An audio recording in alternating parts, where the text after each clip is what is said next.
Hi guys, today I'm going to be sharing with Natasha my low-carb, sugar-free, and gluten-free Rasmalai recipe. Natasha will recreate this recipe and share it with you all.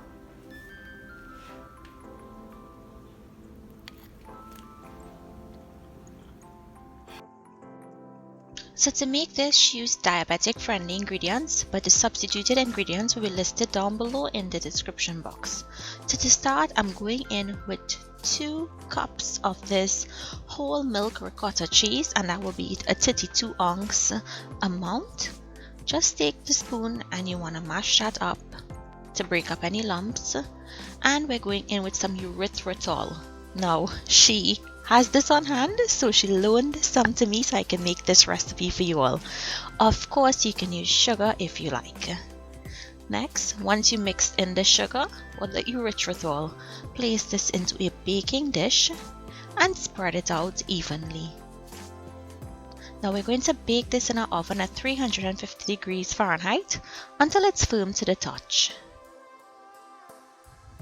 While that's baking, let's make the milk mixture that's going to soak our rasmalai. So she recommends using unsweetened almond milk. Next, we're going to go in with some cloves, some cardamom or elaichi pods, some nutmeg, some more of that erythritol, and a cinnamon stick. Mix, and this goes onto your stove on a medium heat. You want to allow that erythritol or sugar to dissolve.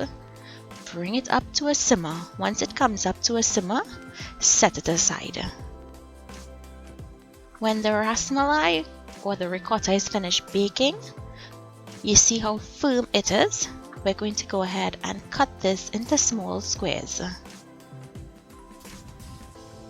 I like cutting it now so that milk will be able to soak into the squares.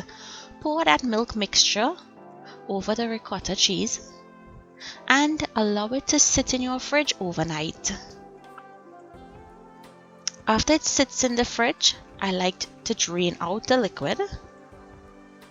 And that way you can see the squares and you can take up a piece of the square, place it into your dish, and then we'll top it with some of that milk. And this way we can control and see what we're doing. So this is as easy as it is to make this low carb rasmalai. If you guys enjoyed today's recipe and you make it, please leave your comments down below for Trishna and myself. Thank you so much for watching, and we'll see you another day with another one of our recipes. Enjoy!